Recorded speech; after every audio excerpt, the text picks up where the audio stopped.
नमस्कार, खबरें जारी न्यूज 24 पर मैं हूं आपके साथ मकसूद खान। खास पेशकश में बात महाराष्ट्र की।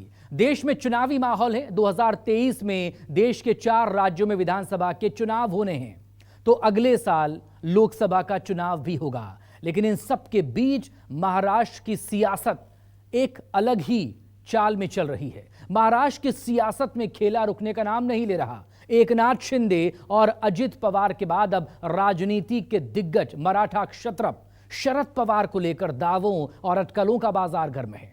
और शरद पवार के नाम पर शुरू हुए कयासों ने महाराष्ट्र की सियासत की बाजीगरी को अलग ही लेवल पर पहुंचा दिया है।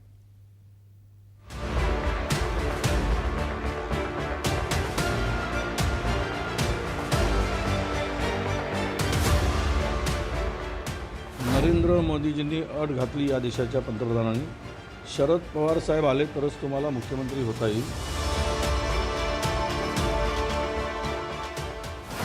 हे जे चित्र निर्माण करण्याचा प्रयत्न आहे त्याच्यावरती जनमत तयार करून यांना योग्य लोकशाहीच्या पद्धतीने चौकटीत धडा शिकू हा कार्यक्रम आम्ही हातामध्ये घेऊन आता कामाला लागलेली आहे।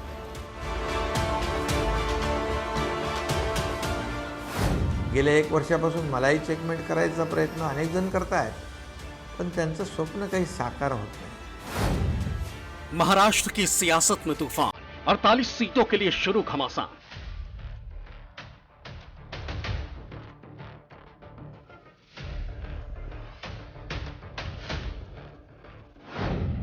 पवार परिवार की नई पॉलिटिक्स, 2024 के लिए तैयारी टैक्टिस।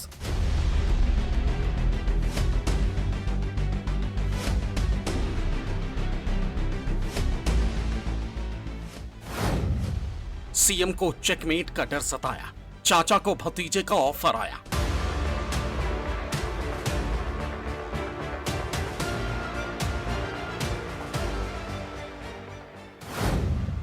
महाराष्ट्र में भले ही चुनाव न हो, लेकिन महाराष्ट्र की सियासत ने देश की राजनीति में घमासान मचा रखा है। लोकसभा चुनाव की तैयारियों के बीच महाराष्ट्र पार्टी और पॉलिटिक्स के ऐसी भंवर में उलझी है जिसका कोई और छोर फिलहाल नजर नहीं आ रहा। और महाराष्ट्र में सभी पार्टियां राज्य के 48 लोकसभा सीटों पर कब्जे के लिए पूरी ताकत झोंकने पर जुटी हुई हैं। पिछले 1 साल से महाराष्ट्र की राजनीति में कई उतार चढ़ाव देखने को मिल रहे हैं और एक बार अब फिर से महाराष्ट्र में पॉलिटिकल ड्रामा शुरू हो चुका है। पिछले सप्ताह पुणे में महाराष्ट्र के उप मुख्यमंत्री अजित पवार और चाचा शरद पवार के बीच में गुप्त बैठक हुई। इस बैठक की चर्चा सियासी गलियारों में खूब देखने को मिली।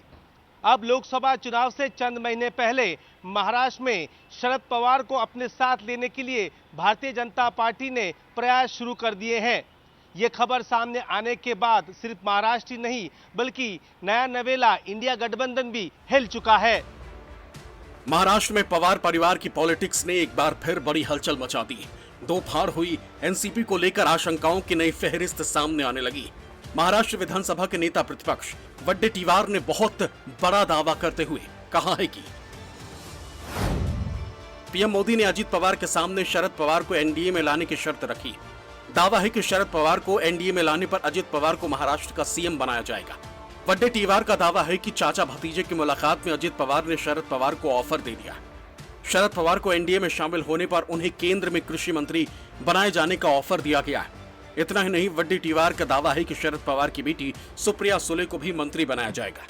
दावे के मुताबिक एनसीपी विधायक जयंत पाटिल को भी केंद्र और राज्य सरकार में शामिल किया जा सकता है। नरेंद्र मोदीजींनी अट घातली या देशाच्या पंतप्रधानांनी। शरद पवार साहेब आले तरच तुम्हाला मुख्यमंत्री होता येईल, अन्यथा तुम्हाला मुख्यमंत्रीचे काही तुम्ही स्वप्न बाळगून आहे ते काही पूर्ण होणार नाही, अशी ही माहिती सामोरी येते आहे। पहले तो अजित पवार ने चाचा शरद पवार से बगावत करके पार्टी तोड़ी और फिर बीजेपी और शिंदे गुट वाली शिवसेना की सरकार से नाता जोड़ लिया और महाराष्ट्र की सियासत में जिस अजित पवार को हाशिए पर बता दिया गया था, उसी अजित पवार ने महाराष्ट्र के डिप्टी सीएम की कुर्सी अपने नाम करा ली। लेकिन इस बीच अजित पवार और शरद पवार के करीबियों की भी चर्चा काफ़ी आम थी। पिछले दिनों पुणे के एक बिजनेसमैन के घर पे अजित पवार और शरद पवार के बीच हुई मुलाकात ने महाराष्ट्र की सियासत में हलचल पैदा कर दी और अब शरद पवार को बीजेपी द्वारा ऑफर के दावों ने आग में घी डालने का काम किया है। हालांकि इन तमाम दावों के सामने आने के बाद शरद ने प्रेस कॉन्फ्रेंस करके तमाम दावों और कयासों को सिरे से खारिज कर दिया। शरद पवार ने न सिर्फ बीजेपी को सरकार गिराने वाली पार्टी बताया, बल्कि पीएम नरेंद्र मोदी की तुलना महाराष्ट्र में देवेंद्र फडणवीस से करते हुए एनडीए और बीजेपी पर करारा हमला भी किया। त्याचा उल्लेख करण्याच्याऐवजी त्यांनी देवेंद्र फडणवीसांचं मार्गदर्शन घेतलं असं दिसतंय आणि त्यानुसार त्यांनी सांगितलं की मी पुन्हा येईल।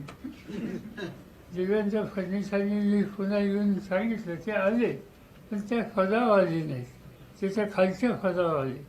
आता हा आदर्श मी घेऊन आता हे कोणत्या पदावर यायचा त्यांनी विचार केला आहे हे मी आज सांगू शकत नाही।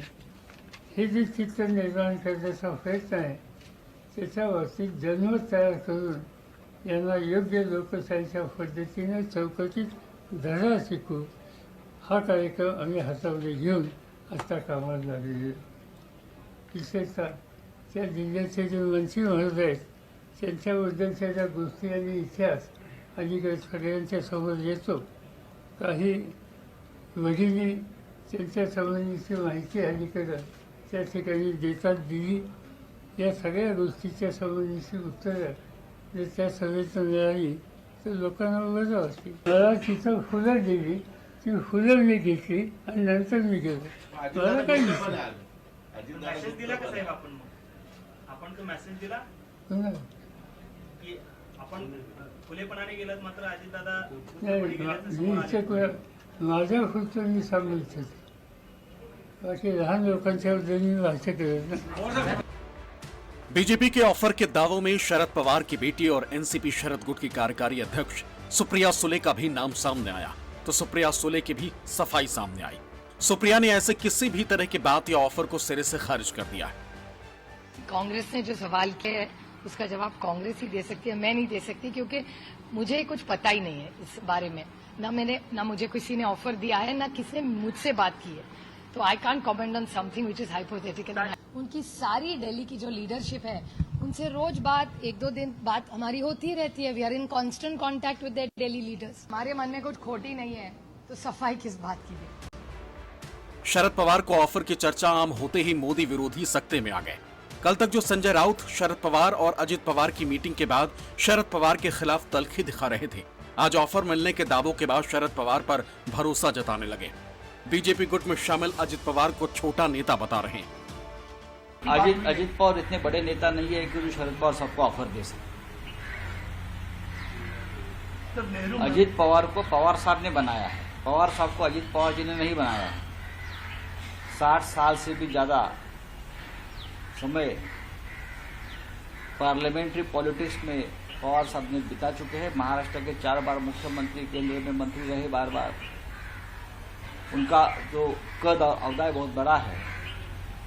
तो ये अजित पवार, हसन मुश्रीफ, ये जूनियर लोग हैं, पवार सबको ऑफर देंगे। ऐसा कभी होता है क्या राजनीति में? शरद पवार के बीजेपी के साथ आने के कयासों ने सीएम एकनाथ शिंदे को भी बेचैन कर दिया है। शिंदे गुट पहले से ही अजित पवार के बीजेपी के साथ आने से नाराज था और अब शरद पवार के साथ पूरी एनसीपी के ऑफर के दावों ने सीएम एकनाथ शिंदे की परेशानी और बढ़ा दी है। आपको बता दें कि शिंदे गुट की एनसीपी से पुरानी अदावत है और शायद यही वजह है कि सूचना तोड़कर महाराष्ट्र के सीएम बने एकनाथ शिंदे की जुबान से सीएम की कुर्सी खोने का डर सामने आने लगा है। महाराष्ट्र के मुख्यमंत्री एकनाथ शिंदे ने विपक्षी दलों पर पलटवार करते हुए कहा है कि वो लोग 1 साल से उन्हें हराने की कोशिश कर रहे हैं, लेकिन उनका सपना सच नहीं हो रहा है। ठाणे में शतरंज के खिलाड़ी विश्वनाथन आनंद के स्वागत के दौरान शिंदे ने अपने विपक्षियों पर निशाना साधा। एकनाथ शिंदे ने कहा कि विपक्षी दल मुझे चेकमेट करना चाहते हैं, लेकिन उनसे नहीं हो पा रहा। गेल्या 1 वर्षापासून मलाही चेकमेट करायचा प्रयत्न अनेक जण करतायत, पण त्यांचं स्वप्न काही साकार होत नाही। विरोधकांनी आपली बुद्धी कितीही पणाला लावली तरी जनतेच्या विश्वासाचं आणि पाठिंब्याचं बळ माझ्याकडे आहे, त्यामुळे विरोधकच सतत चितपट होत आहेत। लेकिन जानकारों का मानना है कि सीएम शिंदे का यह हमला एनसीपी के लिए है, क्योंकि एनसीपी वो पार्टी है जिसके साथ शिंदे गुट में आए शिव सैनिकों की कभी नहीं बनी। और अब जब शरद पवार गुट के साथ पूरे एनसीपी के बीजेपी में आने की हवा तेज हुई तो एकनाथ शिंदे का दर्द भी सामने आने लगा। लेकिन महाराष्ट्र के विपक्षी दलों और उनके नेताओं को शरद पवार पर पूरा भरोसा है। कांग्रेस के नेता भी शरद पवार को मिले ऑफर को महज शिगुफा बता रहे हैं और कांग्रेस को भरोसा है कि शरद पवार जैसी विपक्षी एकता की मजबूत कड़ी किसी कीमत पर नहीं टूट सकती। हमारे गठबंधन में कोई कंफ्यूजन नहीं है। जहां तक कांग्रेस का सवाल है, कांग्रेस हो या शिवसेना उद्धव ठाकरे जी की, उसमें कोई कंफ्यूजन नहीं है।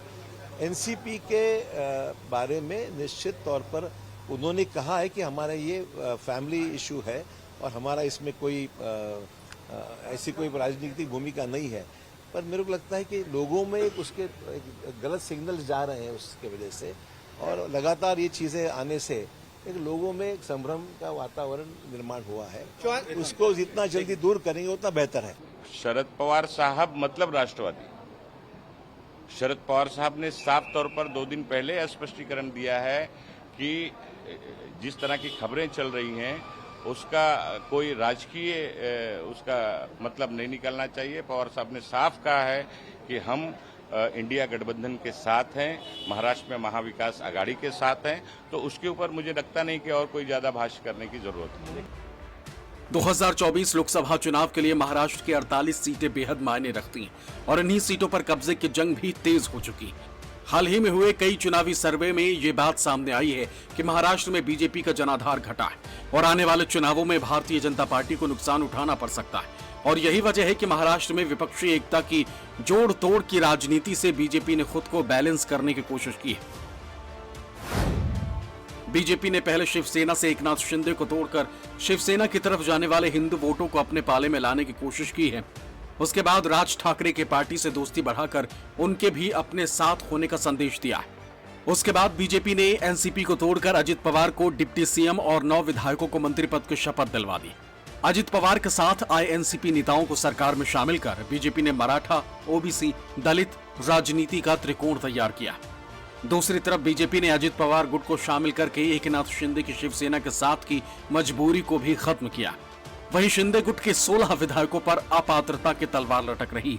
ऐसे में अगर सुप्रीम कोर्ट से शिंदे गुट के विधायक अपात्र भी घोषित किए जाते हैं तो भी बीजेपी की सरकार को कोई खतरा नहीं।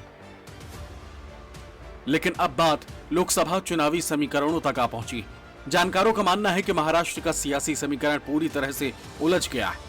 इसका असर लोकसभा और विधानसभा चुनावों पर क्या होगा कोई नहीं जानता, लेकिन ऐसा लगता जरूर है कि महाराष्ट्र की सियासी दशा और दिशा शरद पवार के नाम और तजुर्बे के इर्द गिर्द घूमने लगी। यही वजह है कि अजित पवार और उनके समर्थक लगातार शरद पवार से मिल रहे हैं और उन्हें मनाने की कोशिशें कर रहे हैं। और अब भतीजे के जरिए शरद पवार को बीजेपी की ऑफर की खबरों ने महाराष्ट्र की सियासत में पसोपेश में डाल दिया। मुंबई से विनोद जगदाले और अंकुश जायसवाल के साथ ब्यूरो रिपोर्ट, न्यूज़ 24।